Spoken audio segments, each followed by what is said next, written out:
በጉጉት ሲጠበቅ የነበረው የኤፍራታና የያፌት ሰርግ በዛሬው ዕለት ቅዳሜ ዕለት ተካሂዷል። ነገሩ ግን ከሽፏል። ሰርጉም ህዝቡን ተሰብስበው የኤፍራታ ቤተሰቦች ያው ታሪክ ሰርተዋል ማለት ነው። ሰርጋቸውም ተጠርተው ክብርን ጠብቀው በክብራቸው ያው ጥሪ ክቡር ነው ብለው በተጠሩት መሰረት ለብሰው ያላቸውን ነገር ሽንቅጥ ብለው ነው የሄዱት ነበረ። ያን ደግሞ ሁሉም በአንድ ድምፅ ያሰቡትን ነገር ተመካክረው ስላደረጉ ደስ ብሎኛል። ሰርጉ በዚህ መልኩ ያው ተካሂዷል።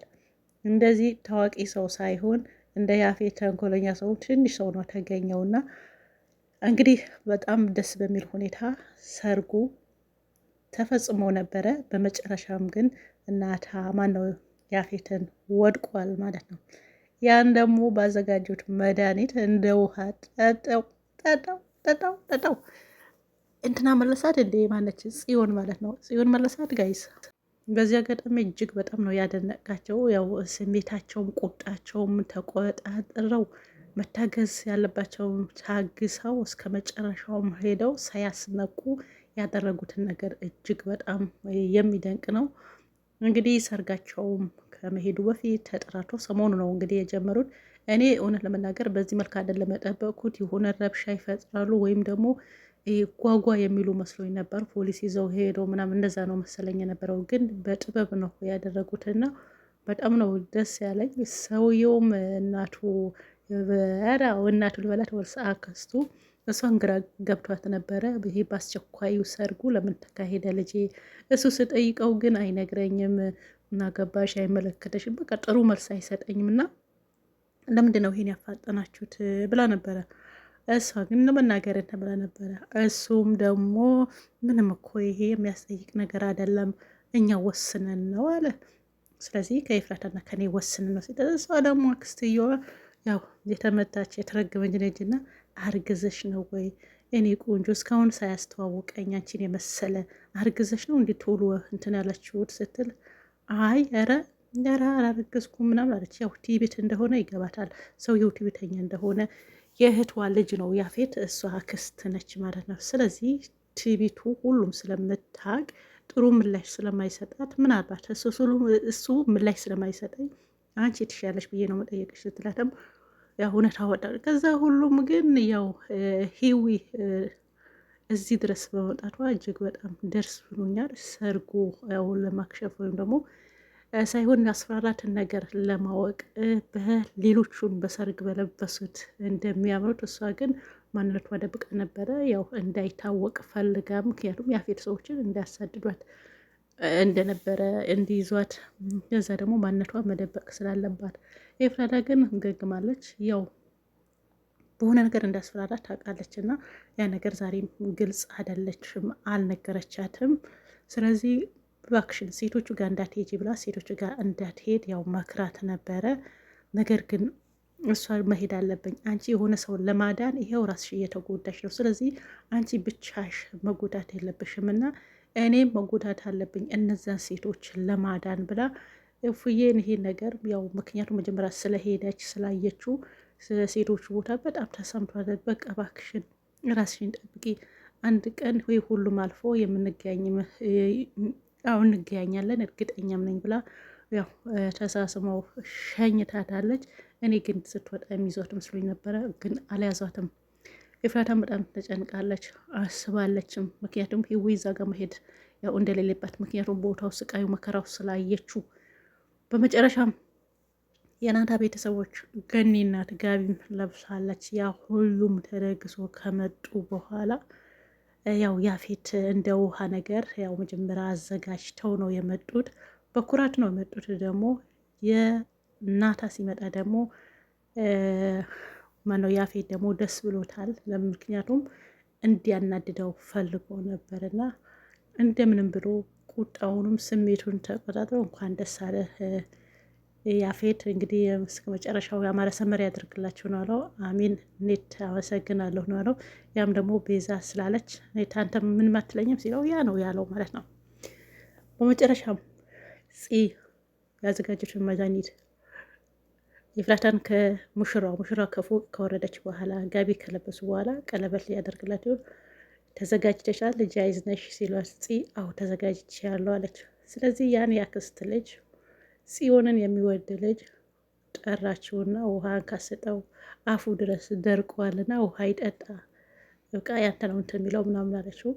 እንግዲህ ከእህቱ አይደለም ከናታ እህት ውሃው ተቀብሎ የናታ ሰጠው ማለት ነው። በዛ ውሃ ውስጥ ምን እንዳስገቡበት በላቅም ልክ ውሃውን እንደጠጣው እዛው ላይ ነው የወደቀው አቶ ያፌት ማለት ነው። ቀለበቱም ሳያስረላት እንግዲህ ያው ቀለበቱ አላሰረላትም ወደቀ ከቀለበቱ አብሮ እዛው ነው የወደቁት ማለት ነው። እዛው ቅር ከዚህ በኋላ የሚከሰተው ነገር ምንድን ነው? ይዟት ነው የሚሄደው። በእርግጠኝነት ምክንያቷን መናገር አለባት፣ ትናገራለች። ሁሉም መንገር አለባት።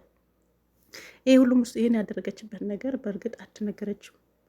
እሱና ያፌት ነው የሚያውቁት። ኤፍራታና ያፌት ያው ኔትን ያለምታሰር ወይም ደግሞ ያለመግደል ብላ ነው የዚህ ዋጋ ካፈለችው። ስለዚህ ሂዊ ልክ ነች ማለት ነው።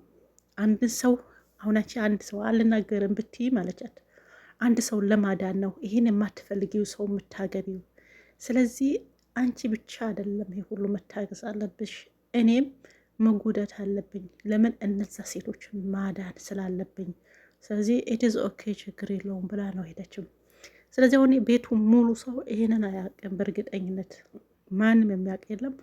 አይደለም እነሱ እኔ ፖሊስ ነኝ እኔን አደንሽ በምንድን ነው ያስፈራራሽን ምክንያት ንገረኝ ስትላት መናገር ፈቃደኛ አይደለችም ኤፍራታ አያችሁ። ስለዚህ እነዚህ ሰዎች ይሄን ቢያውቁ ደግሞ ምን እንደሚሉ አላውቅም። ከዚህ በኋላስ ምንድን ነው የሚፈጠረው? ኤፍራታስ ወደ ቤት ትሄዳለች የሚለውን እሱም አብረን ትሄዳለች፣ ምንም አትልም። ስለዚህ ከዚህ በኋላ ናታን ማነው የያፌትን በዚህ ወድቆ ከቀረ ከዚህ በኋላ ቤቱም የነናታ ይሆናል ማለት ነው። ምክንያቱም ቤታቸው ነው እያምናት፣ ግን ይነሳል ይሞታል። ይሄ ደግሞ አስደንግጦኛል። እንደዛው ቢሞት ባይነሳ ባይ ነኝ። ሌላ ደግሞ አንድ ቀዥቃዣ ይሄ ያክስቱ ልጅ ማነው የማስከ የሚያኝከው በጣም ነው የሚያስጠላኝ። አንዳንድ ድራማዎች ይጀመሩና አንዳንድ ወጠጤ ይጨመሩ ነው የሆነ እንቅጡ የሚያወጡ እንትኖች አሉ። አሁን ለምሳሌ ጽናት ላይም እንደዛ ከኋላ የመጡ አንዳንድ ወጠጤ ይህ መጀመሪያ የነበረው ስነ ስርዓት እያበላሹ የሆነ ጋጠ ወጥ ነገር እንደዚህ እየጨምራችሁ ከኋላ የምትጨምሯቸው ምንድን ናቸው? ከእናንተ ክሩ እንበላቸው ወይስ አክተር ናቸው ወይስ ምንድን ናቸው? እኔ አልገባኝም። እና ወጠጤ የምትጨምሯቸው ሰዎች ስራውን እያበላሸው ነው እና እንትን ብትሉት ባይ ነኝ። አንድ ጽናት ድራማ ላይ እንደዚህ ከኋላ ይመጡ አሉ። እዚህም ላይ አሁን ሀረግ ላይ በጣም እየሄደ ነበርና ይሄ ከኋላ የመጣ ማስቲካው ራሱ የአንድ ሰከንድ ረፍት የማይሰጠው እኔ ደግሞ በተፈጥሮ የሚያስጥለኝ ዝም ብሎ ማስቲካ የሚያኝክ ሰው የምሬ ነው ራሱ በጣም ነው የሚያስጥለኝ። ይሄ ድምፁን እያወጣ ልክ እንደው ምግብ እየበለ ምግብ ራሱ እንደዚህ ሲላመጥ በጣም ነው የሚያስጠላው። እና ማስቲካው እያላመጠ ወይ የሚያወራው ነገር ለዚህ የለውም ወይ ምን የለውም፣ ዝም ብሎ በጣም ነው የሚያስጠላኝ። ደግሞ እንትን ወጥ የረገጡ በአንዴ ማለት ነው ዘለው አናት ላይ የሚደርሱ መጡ። እንግዲህ ሲወጣ ያው የጽዮን ሳማት እጇን። እናታም ደግሞ እንደምን ብሎ ተቆጣጠረ። ምንም የማታውቀው ሰው መሰማይ ከብድ ምንም አይደል ብሎ ደግሞ ኮስታርነቱ ዝም ብሎ እኔ ያናዶኛል። ይሄ ልጅ ሀረግ ለማረ ይነሳ የምትሉ ላይክ አድርጉ። ምኑም አላማረኝም ማለት ነው። ስለዚህ አሁን መወገድ አለበት። እንደው ከአፌድ ጋር ውሃው መጠጣት አለበት። እሱ የቀረው የአፌድ ውሃ እሱ መጠጣት ነበረበት ማለት ነው። ጽዮን ዛሬ ደህና ነች። በተቀጣጠሩት መሰረት ውሃውን መስጠቷን ደግሞ መረጠችውን ሰው እሷን የሚወድ ሰው ውሃ እንዲሰጠው ስላደረገች፣ ሌላ ደግሞ ገኒ የእናትነት ደንብ እንዲሁም ደግሞ አስተዳደጋችን ከባህል ነው ብሎ የሆነ ተንኮለኛ ሰውዬ ጋቢ ገዝቶ አዘጋጅቶ የገኒ ስላለበሰ የገኒ እግር ያው ስለ ሳመ ጉልበቷን ሳመ። ያው እናት ነች፣ እናት መሆኗን አውቆ ተረድቷል፣ አምኗል ማለት ነው። ስለዚህ ጋቢው አዘጋጀው እሱ ነው። እኔው ደግሞ በጣም እንትን ያለኝ ኤፍራታን ገኒ ስትስም የምንናት አልሳመችውም የሚለው ነው። ሌላ ከዚህ በኋላ ኤፍራታና እናት አንድ ላይ ሆኑ። ቤዛም ደግሞ ሰላም አውርዳ እንደምትኖር ነው። ምክንያቱም በአሁኑ ሰዓት ሁሉ ከጎኑ የቆመችው ቤዛ ነው። ዛሬ ናታን በጣም አምሮበታል እና ያው ምክንያቱም የሰርግ ነው ተገኘው። ኤፍራታ ግን በጣም የሆነ ተሰምቷታል፣ ደስ አላላትም። ስለዚህ የምታደርገው ነገር ግዴታ ስለሆነ ወዳ ፈቅዳ ሳይሆን እነሱ ሲመጡ ደግሞ ሙር ነው ተሰባጨችው እና በቃ ድነሻል ማለት ነው። ከነዛ ሰዎች የተሰበሰቡ የሆነ ሽልኩላካ ነገር ሰዎች ናቸው፣ በአፌድ ሰዎች የመጡ ማለት ነው። በዛ አካባቢ የመጡ በዛ ቦታ ሰርግ የመጡ እና እነዚህ ናቸው ሰርጉ ያው ግርማ ሞገስ ሰጡት ማለት ነው። እና ያ እንትናን ሰላማችሁ ይብዛ።